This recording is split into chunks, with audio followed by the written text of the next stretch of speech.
దేవుడికి కాలానికి మళ్ళా దేవుడు తీసుకొని వచ్చాడు. దేవుడికి వందనాలు. ఏంటంటే సాక్ష్యం ద్వారా కొన్ని ఆత్మలు కూడా మరి రక్షించబడతాయి. సాక్ష్యం మనము దేవుడిని తెలుసుకున్నాము, దేవుడి కొరకు జీవిస్తున్నాము, దేవుడి కొరకు బ్రతుకుతున్నాము. ఒకప్పుడు దేవుడి లేని జనాంగంగా విగ్రహాలలో పాపములో శాపములో చీకటిలో అంధకారంలో ఉన్నప్పుడు దేవుడు అన్నది తెలియదు. అయితే దేవుడు ఎట్లా దేవుడిని తెలుసుకున్నామంటే చిన్నప్పటి నుంచి పాటలు పాడేది. మా అమ్మ లేదు పక్కతుంది. ఆ పాటలు ఎందుకు వచ్చేది. వాక్యం చెప్తున్నప్పుడు ఆ వాక్యము ఎక్కకపోయేది. అయితే వాళ్ళను క్రైస్తవులని వాళ్ళని ఎన్నో మాటలు మాట్లాడేవాళ్ళు. ఎందుకంటే మాకు దేవుడు లేడు కదా, వాళ్ళ దేవుడిని కలిగి ఉన్నారు కదా, వాళ్ళని ఇష్టం లేదు మాట్లాడుతుంది. అయితే మేము పెరిగి పెద్దవారైనము, ఇంటికి ఇచ్చిండ్రు, పిల్లలయ్యిండ్రు.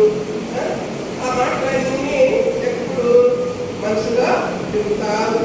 మీ అందరికీ కొంతమంది తెలుసు, కొంతమంది తెలియదు. నా పేరు పుష్పమ్మ. మేము హైదరాబాద్లో ఉన్నాం. మాది ప్రాంత సంఘం. అయితే నేను ఎప్పుడన్నా రక్షించబడ్డా.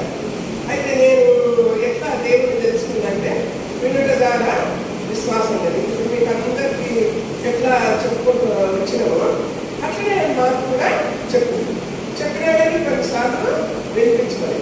చెప్పిన వాళ్ళంతా రక్షింపబడరు, చెప్పిన వాళ్ళంతా విశ్వాసం ఉంచరు, చెప్పిన వాళ్ళంతా విన్న వాళ్ళంతా దేవుడి సన్నిధికి రాలేదు. ఎక్కడనో ఒక్క దగ్గర విత్తనం పడుతుంది. అది దేవుడి రాజ్యంలో చేరబడుతుంది. అయితే మా బాబు, మేము రెడ్డిస్, నాకు 3 పిల్లలు, ఒక పాప, 2 బాబులు, అందరు మ్యారేజ్ అయిపోయింది. మేమంతా ఒకటే సంఘానికి పోతాము. ఆత్మీయంగా ఎప్రాతులో మేము ఎదుగుతున్నాము. దైవజనుడు అన్న మమ్మల్ని వరకు మరి మమ్మల్ని 38 సంవత్సరాలు మమ్మల్ని ఆత్మీయంగా పోషించుకుంటూ వచ్చింది. ఆ దైవజనుడు పరలోకంలో ప్రవేశించింది. మేము కూడా ఒక రోజు విశ్వాసంతో మరి మేము కూడా చూడగలుగుతాం. అయితే అట్లా దేవుడు నిజమైన దేవుడు వేసుకుని నీ నోట్లో ఒప్పుకోమని. అయితే ఎట్లా ఒప్పుకోవాలి? అంత విగ్రహారాధన, అన్ని పూజలు, మరి మా అత్తగారు చాలా ఉన్నోళ్ళు, మరి ఏమన్నా దేవుడు నమ్ముకుంటే ఈ దేవుడు నమ్మింది, ఆ దేవుడు నమ్మింది, వాళ్ళ అత్తగారు కూడా చెప్తారు. ఎట్లనే చెప్పుకొని నాకు రావాలే పరలోకం, నేను దేవుడితో ఉండాలి. నిజమైన దేవుడు యేసు ప్రభువు నీ కొరకు ప్రాణం పెట్టింది, పరిశుద్ధుడు, రక్తం కాల్చింది, నేను విమోచించింది, నువ్వు పరలోకంలో చేరబడతావు, మరి లేకపోతే విడవబడతావు, మరి నరకం అని ఇట్లనే నీకు మేము చెప్పినట్టుగా మాకు కూడా చెప్పగలను. అయితే నేనేం చేసిన నరకం అంటే మరి అక్కడ అజ్ఞానాలు, పూర్వకాలు, వివరితోడు, మంట, ఆత్మలు, మరి అక్కడ దేవుడు నమ్ముకుంటే పరలోకం, నిత్య జీవం, క్షమాపణ, మార్మనసు, నిత్య జీవం అన్నారు. మరణాలు దేవుడు నమ్మకపోతే 2 మరణాలు, లేకపోతే దేవుడు నమ్మితే ఒకటే మరణం. అయితే దేవుని మా పిల్లలు, మా బాబు 10 సంవత్సరాలు, పాప 8 సంవత్సరాలు, బాబు 4 సంవత్సరాలు. అయితే ఆ పిల్లలు తీసుకొని నేను మందిరానికి వెళ్ళేదాన్ని. మా ఆయన కూడా రక్షణ లేదు. నేను మా ఆయన కూడా దేవుడు నమ్ముకుంటానని అడగలేదు. మా అమ్మను ఒక్కదాన్ని అడిగినాను, అమ్మ నేను యేసుని నమ్ముకుంటా, నీ ఇష్టం పెట్టాను. అయితే అప్పుడు నేను దేవుడిని నమ్ముకొని దేవుని విశ్వాసం ఉంచి నా పిల్లలను తీసుకొని నేను మందిరానికి వెళ్ళేదాన్ని. ఇప్పుడైతే పెద్దగైతే మాత్రం వాళ్ళు దేవుడి సన్నిధిలో వాళ్ళు మోకరించరు, ప్రార్థన చేయరు, వాళ్ళకి విశ్వాసం ఉండదు. అది మా అమ్మాయి ఏంటంటే మానయ్యండి. చిన్నప్పుడే అందరికీ చిన్నపిల్లలకి సన్నిధికి పెడతారు. చిన్నప్పుడు దేవుని మాటలు నేర్చుకుంటే వాళ్ళు పెరిగి పెద్దవారైనప్పుడు మాటలు ఉండి పెరిగిపోతుంది. అట్లా నేను దేవుడిని తెలుసుకున్నాను. ఎప్పుడు 1981 ఫిబ్రవరి 3వ తారీఖు 11 గంటలకు మధ్యాహ్నం నా పాపాలు ఒప్పుకున్నాను. నా నేను పాపిని, నన్ను క్షమించు, నీ బిడ్డగా అంగీకరించు. నేను చనిపోతే మరి పరలోకంలో నాకు స్థానం లేదు అని నేను పశ్చాత్తాపడి నా హృదయం దేవుడిచ్చాను. అప్పుడు నేనేంటంటే గోడాలు సందేశించేదాన్ని, చాలా బాగుంటుందాన్ని. అయితే ఏంటంటే అందరూ సందర్భం కాదు కానీ దేవుడికి కావాల్సిన హృదయం. అంటే నేను దేవుడిని తెలుసుకొని ఏప్రిల్లో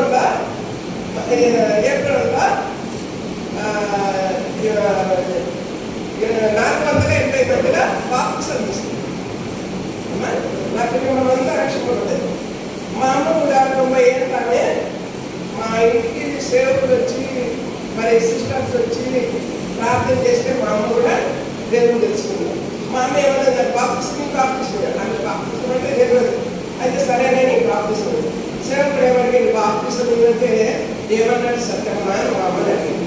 అయ్యా నా బిడ్డ దేవుడు గొప్పోడు, నా బిడ్డ దేవుడు నాకు కావాలి, నేను ఆయన పాదాల కాడ ఉండాలి, మా అమ్మకే మాట్లాడు. అప్పుడే ఎప్పుడే సేవకుడు బాప్తిసం ఇచ్చింది.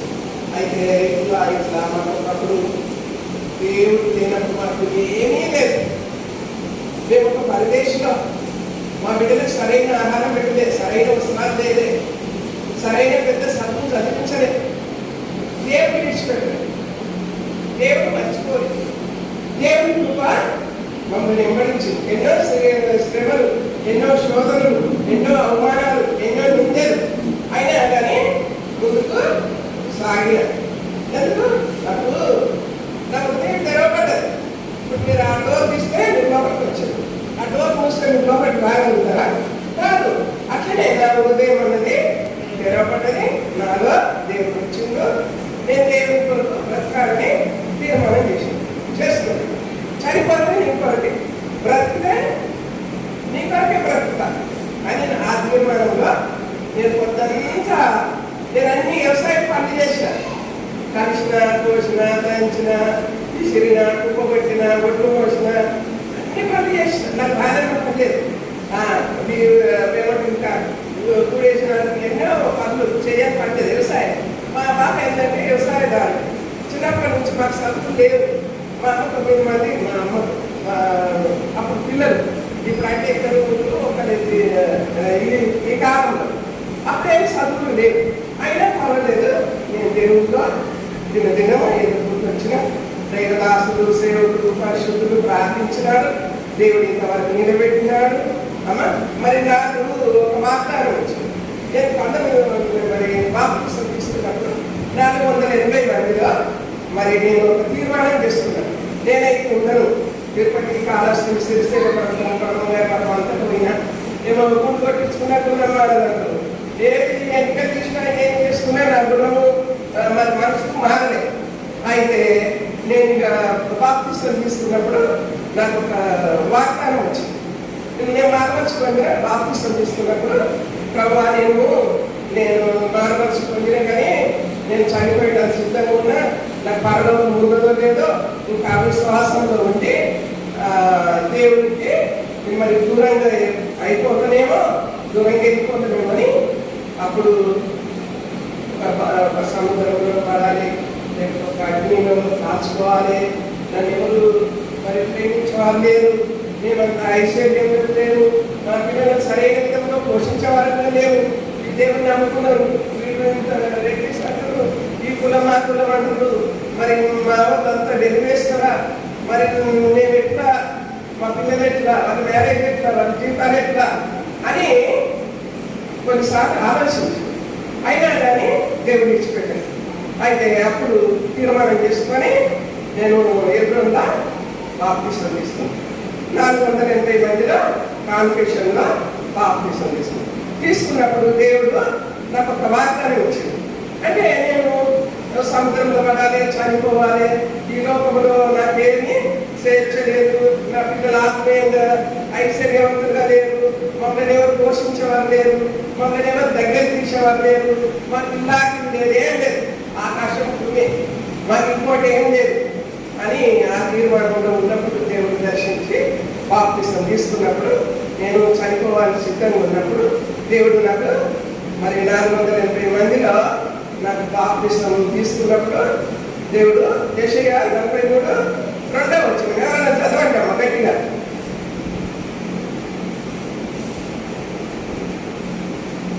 దేవుని కృపను బట్టి దేవుడు విడిచిపెట్టలేదు. నేను కులం చూడలే, ఐశ్వర్యాన్ని చూడలే, నా ఉన్న పదగాన్ని చూడలే, నా తల్లిదండ్రులను చూడలే, నా పిల్లలనే దేవుడు రాజ్యంలో ఉండాలి. మా ఆయన కూడా విశ్వాసం లేదు. మేము దేవుడు దేవుడు దేవుడు అంటాం, రాత్రి పగలనక పిల్లల్ని మందులను పట్టించుకో.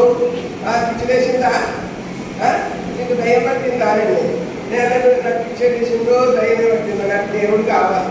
నాకు ఏ టైం అయినా పర్లేదు, నేను దేవుడు సన్నిధి ఇవ్వాలి. సంఘ ప్రార్థన కానీ, కుటుంబ వ్యక్తిగత ప్రార్థన కానీ, బైబిల్ స్టడీ కానీ, ఉపవాస ప్రార్థన కానీ నేను మందిరంలో కనబడాలి. అది కూడా ముందే ఉండాలి. అయ్యే మాకు దూరమైన పర్వాలేదు కానీ ముందే ఉండాలి. పిల్లలు సంధిస్తుంటప్పుడు మేమిద్దరం భార్య భర్తలు మరి మందిరానికి. అయితే చదువుతాము, నీవు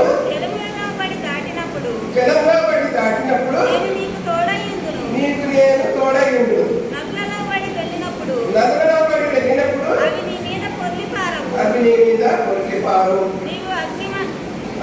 నువ్వు అగ్ని మధ్యలో నడిచినప్పుడు కాలిపోవు, జ్వాలలు నిన్ను కాల్చవు. జ్వాలలు అంటే ఇప్పుడు సముద్రంలో పడితే కొట్టుకొని పోమా, అది కొన్ని కారినా కానీ దేవుడు సముద్రంలో మరి నీళ్ళలో పట్టుకోవాలి. నదిలో పడినా కానీ కొన్ని కారణం కానీ నదులలోకి వెళ్ళి దేవుడు బయటకు వచ్చి అగ్ని మధ్యలో నడిచినా కానీ జాగ్రత్తలు అంటే పట్టుకుంటే ఎట్లా చిన్నని ఎగిరి పడతాయి. ఇప్పుడు సాగమైన బట్టలు చేస్తాడు, అవి పట్టుకుని పట్టడానికి బట్టల మీద పడితే అక్కడక్కడ రుద్రాలు అట్లా దేవుడు కాపాడు. అంతేకాదు ఇంట్లో వచ్చిన కింద వచ్చిన 3వ వచనం,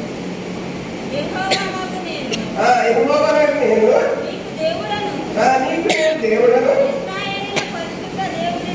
ఇశ్రాయేలు పరిశుద్ధ దేవుడనైన నేను నిన్ను నేను రక్షించువాడను, నీ ప్రాణరక్షణ క్రయముగా ఐగుప్తు నుండి ఇచ్చెదను.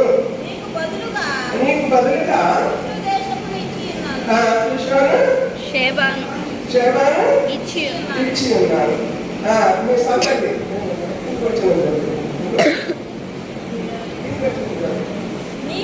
నీకు నా దృష్టికి పీడమైనందుకు గరుడవైతివి. నిన్ను నేను ప్రేమించుకున్నాను కనుక పతిగా మనుషులను అప్పగించుచున్నాను.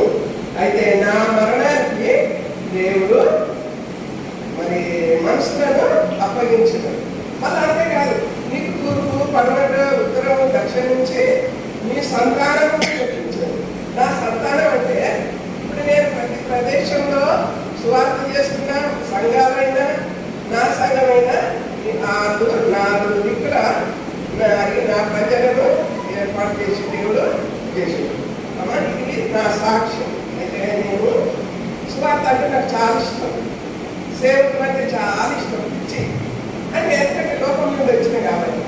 అయితే నేను ఎన్నో సంవత్సరాల పూర్తిగా సువార్త చేస్తా ఒక సిస్టర్ ఏం చేసింది, మరి అక్కడ ఏమంటారు వారణాసి అంటే కాశీ. ఆ కాశీకి ఒక 2 వాళ్ళ టీంలో రాలేదు. అయితే ఒక సిస్టర్ మా సంఘానికి వస్తుంది. ఆ సిస్టర్ ఏమన్నది, మరి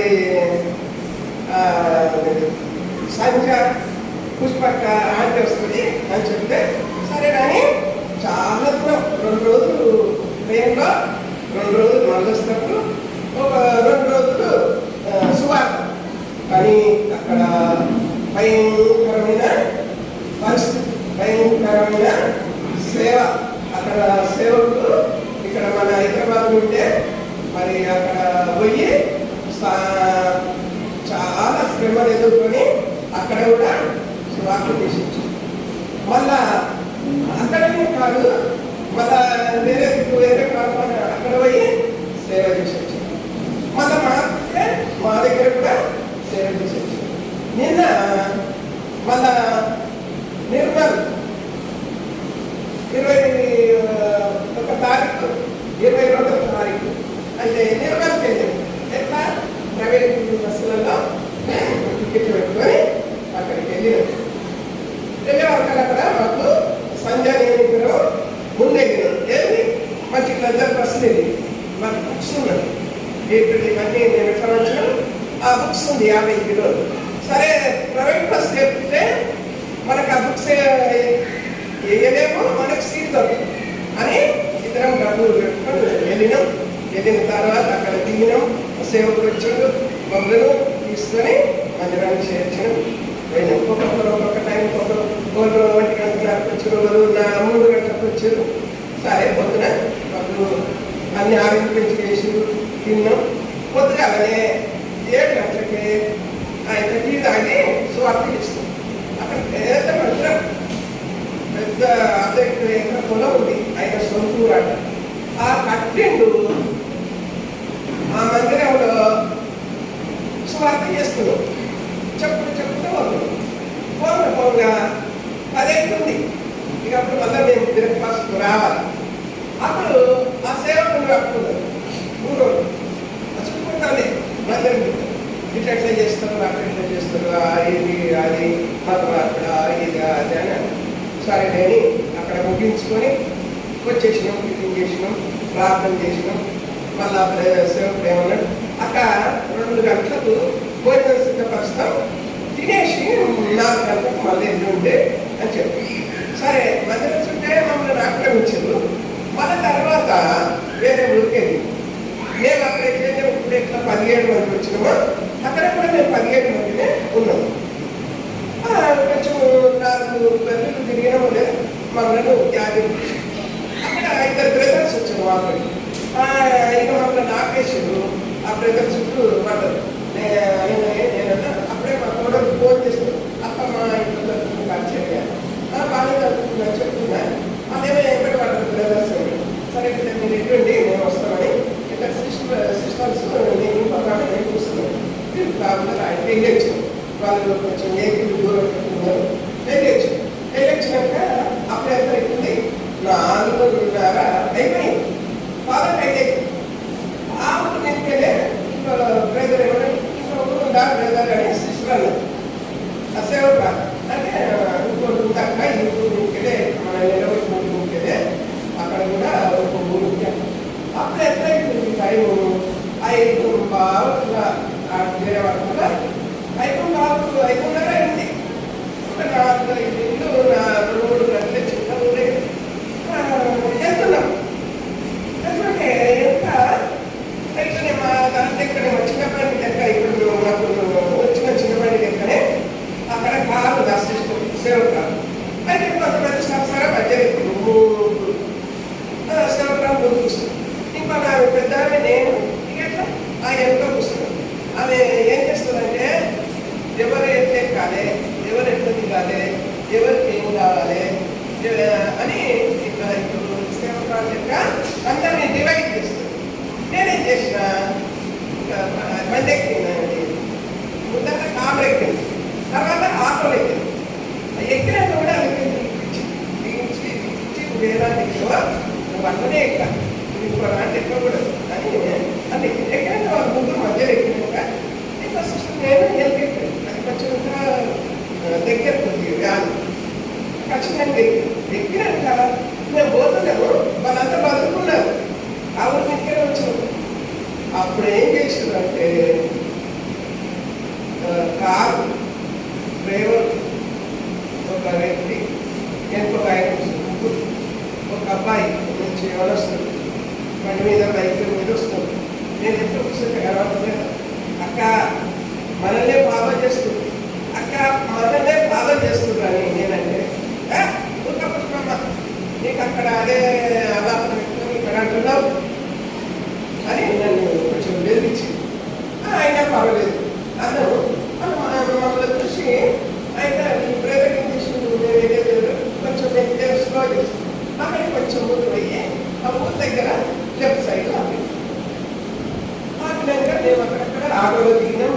ప్రాబల్యం చేస్తుంది. చెప్తే అమ్మ మీరు ఏమనుకుంటున్నారు కానీ మా పరిస్థితి చూడాలి. అంటే దేవుని కొరకు నిందలు, అవమానాలు, దూషణలు, మరి సేవకులు పిల్లలను తల్లులను విడిచిపెట్టి శ్రమలు ఎదుర్కొంటున్నారు. మీ మీద మరి చెడ్డ మాటలు పలికినప్పుడల్లా మీరు ధన్యులు అని, మీ మీద అబద్ధంగా చెడ్డ మాటలు పలికినప్పుడు మీరు ధన్యులు అని మత్తయి సువార్తలో ఉంది.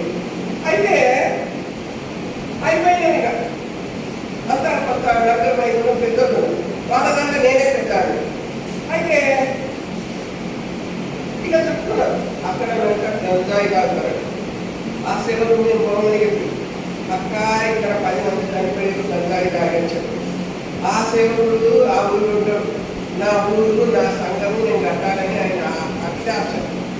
అయితే ఆయన ఇక్కడ కుక్కపల్లి ఆ ఊళ్ళో సేవకుడు పిలిపించిండు. ఆయనకు అంత అనుభవం లేదు సేవకుడికి. అయిపోయింది. ఇక అమ్మ 70 మంది ఎవరొస్తుంది, ఒక 40 మంది మధ్యకాలు కట్టుకోండి అమ్మ, ఒక 100 మంది సిస్టర్ ఆడలు అనాలి సిస్టర్ మనకు ఊపి ఊపి ఊపి ఊపి తీరటమాట. ఆ ఆటో ఆ కార్ ఎప్పుడే పంపించేసాడు. అది ఎందుకంటే సంఘానికి కారు ఈయనంటే కిరాయి.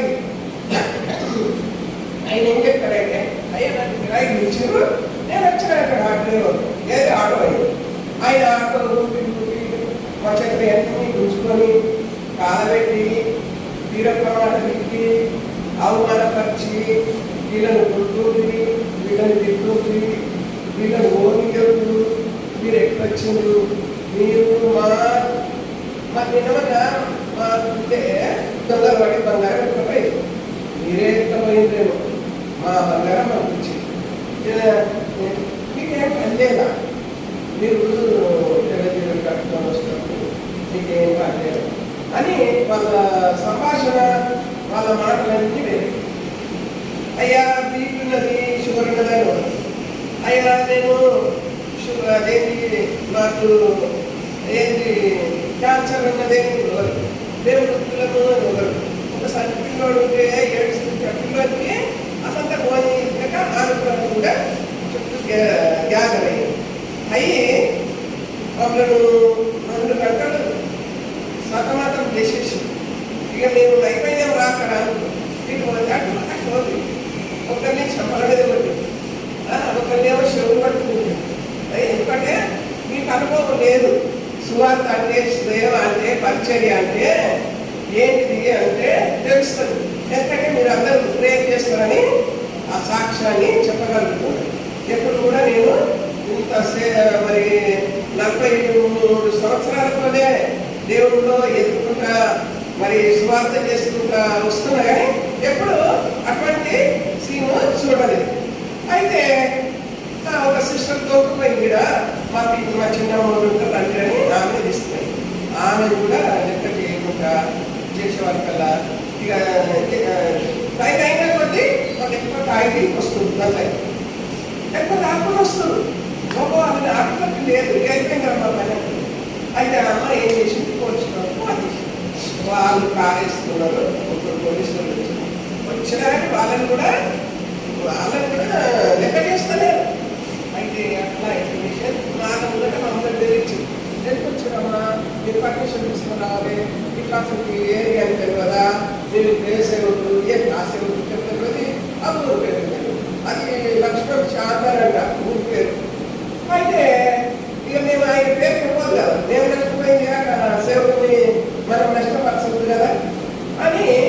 అయ్యా నాకైతే ఎక్కడ అర్థం మరి ఏమైనా ఉంటే మరి నాకు కొన్ని మిగిలి ఆయన ఉండి ఆయన సర్పంచ్ అట వీళ్ళట వాళ్ళట ఇద్దరు 2 పాటలు అన్నీ చేస్తే అందరూ పరిస్థితి తాగి ఇక పోలీసు వాళ్ళు రాగానే ఇక దయ్యా అంతా వెళ్ళిపెట్టి ఒకరిని పెట్టిరు, ఒకరిని చేయబెట్టుకుంటారు, ఒకరిని ఓడి పెట్టిరు. ఇక ఏమంటాయా చెప్పరా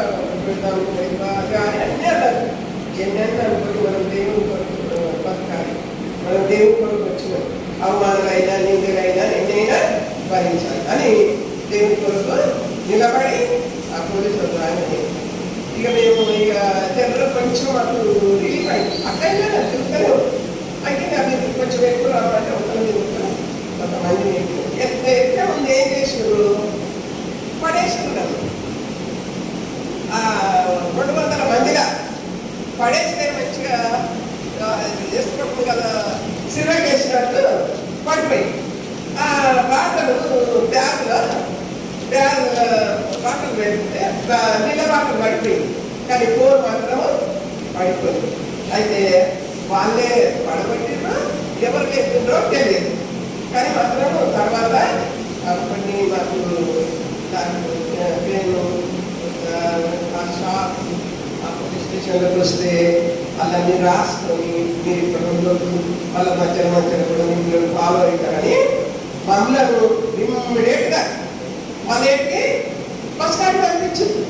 ఇంకొక రోజు సేవ చేసేది ఆ సేవ చేయకుండా అభ్యరిస్తుంది. మీరు ఇప్పుడే వెళ్ళిపోదు మీకు ఇక్కడ గౌరవం నుండి మీరు ఏమన్నా చేసేది కూడా తెలియదు అని వాళ్ళు నిజంగా మమ్మల్ని ఎంత కాపాడేదో.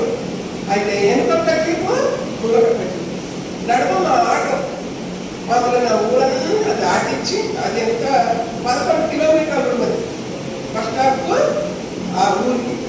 ఆ 11 కిలోమీటర్ల వల్ల మమ్మల్ని ఒక 8-9 కిలోమీటర్లు దాటించి వాటికి బస్ స్టాప్లో మమ్మల్ని మెయిన్ రోడ్లో మమ్మల్ని తోలించి అప్పుడు వాళ్ళ ఎన్నికలు 10 అయింది. అప్పుడు ఎంత అయింది బస్ స్టాప్ వచ్చినప్పుడు 10 అయింది. మాకు ఏం లేదు, ఆహారం లేదు, నీళ్ళు లేవు, మా బ్యాగులు లేవు, మరి ఏమి ఎక్కడ ఉన్నాయో తెలియదు. ఆ బుద్ధాలు ఆటోలో పోయినప్పుడు మేము ఈ వ్యాన్లో వచ్చాము కారు అప్పగిస్తారా అని కొంతమంది పోయి అన్ని మూట కట్టుకొని మేము వస్తే సికింద్రాబాద్కి వచ్చే వరకు అక్కడ 10 గంటలకు ఎక్కినాం. నిర్మల్ 10 గంటలకు ఎక్కితే సికింద్రాబాద్కి వచ్చే వరకల్లా అది 2:30 అయింది. ఆ 2:30లో మాది ఎట్లా ఉంటాం అనుకుంటే అట్లా వచ్చినాము. అంటే దేవుడు మీ అందరి ప్రార్థన దేవుడు మేము ఇప్పుడు సువార్తకు వచ్చినాం. మా సంఘాలు విశ్వాసులు పరిశుద్ధులు ఎంతో ప్రార్థన చేస్తారు. వాళ్ళు ప్రార్థన చేసినాక మేము ఈ పరిచర్య చేయగలుగుతాం, లేకపోతే చేయలేము. ఇంతకాలం బయటకు పెట్టలేము. ఇప్పుడు పెద్ద మనిషి అంటుంది ఏంటమ్మా మీకు భోజనం ఎక్కడా, మీరు ఎక్కడ విశ్రాంతి తీసుకుంటారు, నువ్వు ఇంత పెద్ద ఎందుకు వచ్చినావు, మీకు ఎక్కడికి నిర్మాణాలు వస్తుంది, మీరు ఏం తీసుకొని వచ్చారు, మీరు ఏమి పరిచయం చేస్తున్నారు అని అడిగారు. అంటే ఏం తీసుకొని వచ్చారు, మాకు దేవుడు ఇచ్చిన ఏంటి వెహికల్ ఉన్నాయి, మీకు పైనుంచి వస్తున్నారు, మాకు పైనుంచి రాదు అయినా. నేను ఒక 10,000 జీతం ఉంటే ఒక 1000 రూపాయలు దేవునికి దేశంబాగా ఇస్తాం. అదే మేము సమకూర్చుకునేది. అది మాకు పరలోకంలో ప్రతిఫలం. అయ్యా మేమేం సంపాదించుకొని ఈ లోపల మేము సమకూర్చుకొని పోము, ఇదే మాకు నిత్య జీవము అని ఆ పెద్ద మనిషికి మేము వస్తుంటే వెనక సాక్ష్యం చెప్తున్నాడు. ఇది మీ అందరికీ మీరందరూ ప్రార్థన చేయాలి. ఎక్కడ ఉన్నప్పటికైనా దేవుడు గొప్పవాడు, నిజమైన దేవుడు, జీవన దేవుడు. చనిపోతే పరలోకంలో మనం ప్రవేశిస్తాం.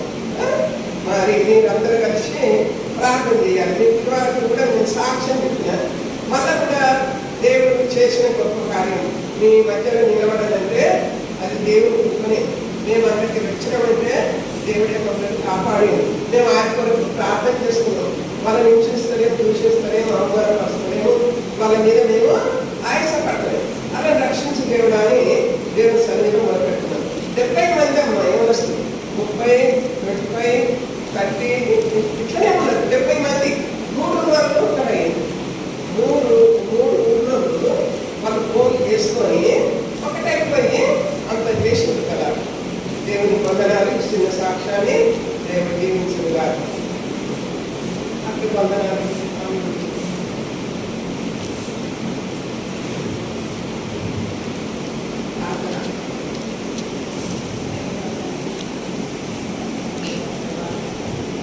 నమ్మకమైన తల్లి, యథార్థమైనటువంటి దేవ, న్యాయవంతుడా, నీతిమంతుడా, ఇప్పుడు మానని మార్పు తల్లి, నీవు ఎల్లప్పుడూ కూడా నీ ప్రజల పక్షంగా నీవు నీవు కాపాడేటువంటి దేవుడు అని నీవు నిరూపించుకుని కుటుంబానికి స్తోత్రములు. నీ రాష్ట్రాలు మాత్రమే ఆయన తన యొక్క ప్రాంతంలో దాని మాత్రమే నీవు చేసినటువంటి ఆ యొక్క గొప్ప మేలు మాత్రమే ఆయన తాను ఇతరులు కూడా అందించాలా. తను పొందినటువంటి ఆ యొక్క మోక్ష భాగ్యము ఇతరులతో పంచుకోవాలనేటువంటి ఆశతో తాను మాత్రమే వివిధ ప్రాంతాలకు వెళ్ళటానికి నేను చూస్తున్నట్టు స్తోత్రం చెల్లిస్తున్నారు. దేవామని ఒకసారి తన పడటంతో చాలా ఇబ్బంది కలిగినప్పటికీ తాను వదిలిపెట్టకుండా మాతో కూడా వచ్చి మరి మాత్రమే సువార్త పరిచర్యలో పాలు తీసుకోవడానికి నేను దయచేసి మంచి ఆరోగ్యం దయచేయండి. ఆరోగ్యం దయచేసి తల్లి సేవా పరిచర్యలో పాడబడినట్టు మీరే దయచేపించుకోండి. అనేకులకు మా ప్రభా మాదిరిగా అనేకులు రక్షణలో రావాలనేటువంటి ఆశని మా ప్రభా ఎవరు కూడా నశించడం లేకనే యేసుక్రీస్తు ప్రభు వారి లోకానికి వచ్చిస్తున్నారు. అది మరి మనుషులందరినీ కూడా మరి ఎంత ఇష్టంగా లేనటువంటి పరిస్థితి ఏర్పడింది. పోయినటువంటి సాధారణ లోకంలో వాడు మరి మా ప్రభావ వారి యొక్క మనోనేత్రంలో విత్తనము మరి మా ప్రభావం అనుభవిస్తున్నారు. జరిగిపోతున్నాను నాకు చూస్తే దయచేసి ప్రార్థిస్తూ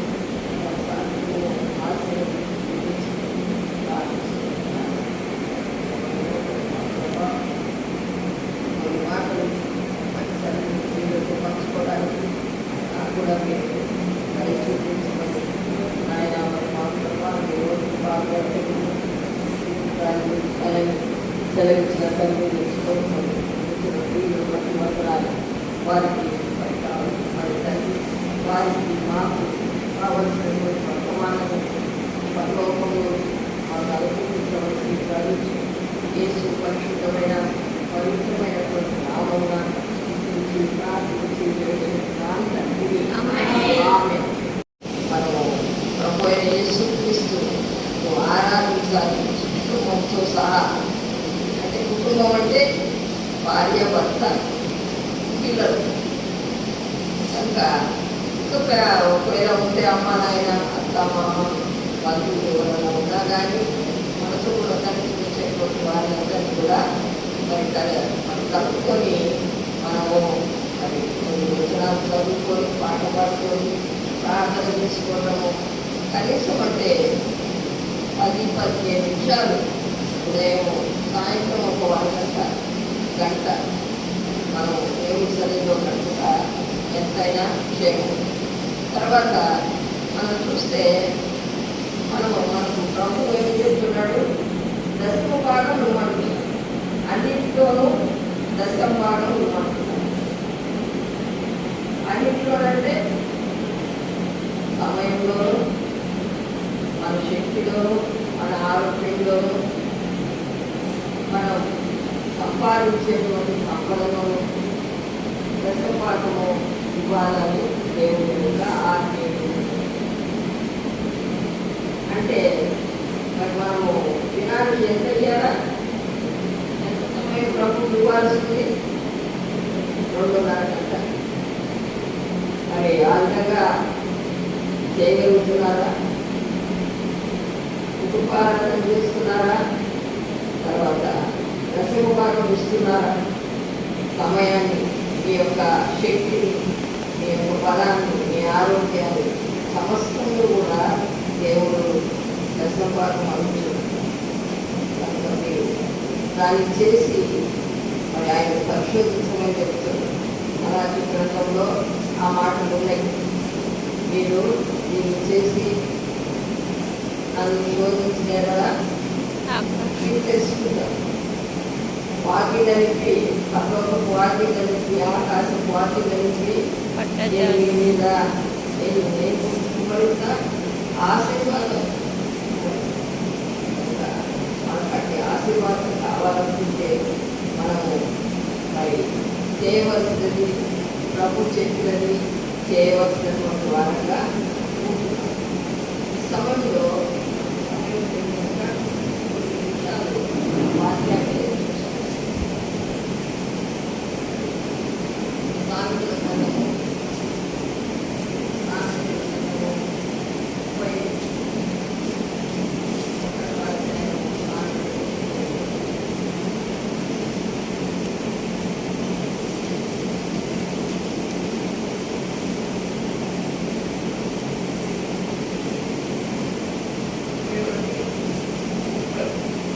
30 సౌందర్యము వ్యర్థం.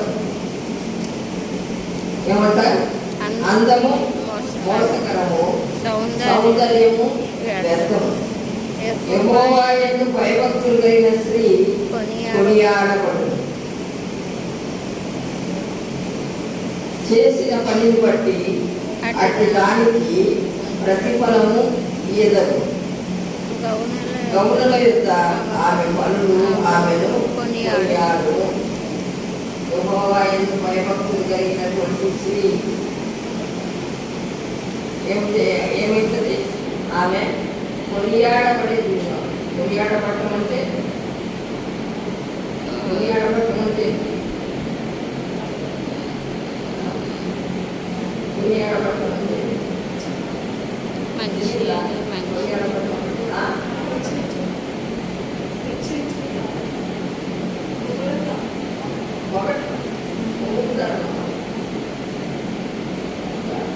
మనం అట్టి వారి అట్టి పరిస్థితుల్లోకి వస్తే మనకు కూడా అటు దీవెన మనం పొందుకోవాలి. ఇక్కడ చూడండి, 16వ అధ్యాయము అపోస్తలుల కార్యములు 16వ అధ్యాయంలో అపోస్తలుడైనటువంటి పౌలు మరి ఆయన ఎక్కడికి వెళ్ళాలనుకున్నాడు? ఆసియాకు వెళ్ళాలనుకుంటే ప్రభు తనను వెళ్ళనీయలేదని చెప్తుంది. వెళ్ళనీయకుండా ఎక్కడికి తీసుకెళ్ళాడు?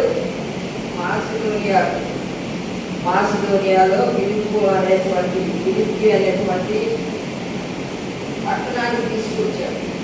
ఎవరు తీసుకొచ్చారు? దేవుడు తీసుకొచ్చాడు. ఎవరిని?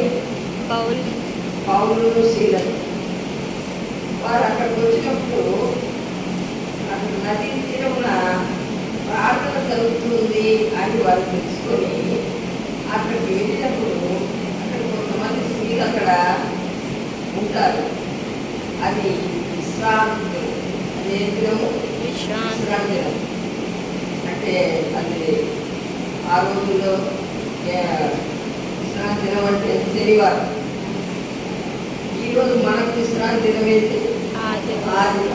ఎందుకంటే యేసు ప్రభువు వారు విశ్రాంతిని కలిగించడానికి ఆయన పునరుత్థానుడై తిరిగి లేచినటువంటి దినం. మనము ఆ దినాన్ని పాటిస్తున్నాము. ఆ రోజుల్లో వారు విశ్రాంతి దినం అంటే శనివారం. అయితే విశ్రాంతి దినమున పనిపాట ఏది చేయకూడదు. ఏం చేయాలా? దేవుణ్ణి ఆరాధిస్తూ పూజిస్తూ ఆ సమయాన్ని గడపవలసినటువంటి వారిగా ఉంటున్నారు. ఆ విధంగా ఉన్నటువంటి సమయంలో అక్కడ చేరుకొచ్చినటువంటి స్త్రీలలో చూడండి 13వ 16 విశ్రాంతి దినమున గౌరి దాటి నదీ తీరమున ప్రార్థన జరుపుకొని అక్కడికి వచ్చి కూర్చుని వచ్చిన స్త్రీలలో మాట్లాడుతుంటుంది. అప్పుడు హృదయ అయిన దైవభక్తి గల ఒక స్త్రీ వినిచుండెను. ఎవరట? హృదయ అనేటువంటి స్త్రీ అక్కడ వారి మాటలను వింటా ఉంది. ఎవరు? పౌలు శీలలు మాట్లాడుతున్నారు. అక్కడ ఉన్నటువంటి కూడి వచ్చినటువంటి స్త్రీలతో ఆ నది తీరాన ప్రార్థన జరుగుతుంది అనేటువంటి సమయంలో స్త్రీలు వచ్చినప్పుడు ఆ స్త్రీలతోటి ఎవరు మాట్లాడుతున్నారు? ఎవరు మాట్లాడుతున్నారు? అయినటువంటి పౌలు తర్వాత శీల కూడా అక్కడ ఉన్నారు. ఆ సమయంలో అక్కడ లూదియా అనేటువంటి స్త్రీ ఉంది. ఆమె ఉదారలు అమ్ముకునేది తుయతైరా పట్టణస్తురాలు. ఆమె ఎవరు? తుయతైరాకు చెందినటువంటి వ్యక్తికి ఆమె వ్యాపారస్తురాలు. ఆమె ఎవరు? వ్యాపారస్తులు. ఆ యొక్క ఉదారం కూడా అంటే ఉదారం కోసం ఎవరు ధరిస్తారు? గొప్పవారు ధరిస్తారు, రాజులు ధరిస్తారు, ధనవంతులు ధరిస్తారు. అంటే వెనగలిగినటువంటి బట్టలకు ఉపయోగించేటువంటి రంగు కనుక ఆమె అంటే ధనికురాలని చెప్పవచ్చు. అయినప్పటికీ విశ్రాంతి దినం కనుక వారు ఏ పని చేయరు.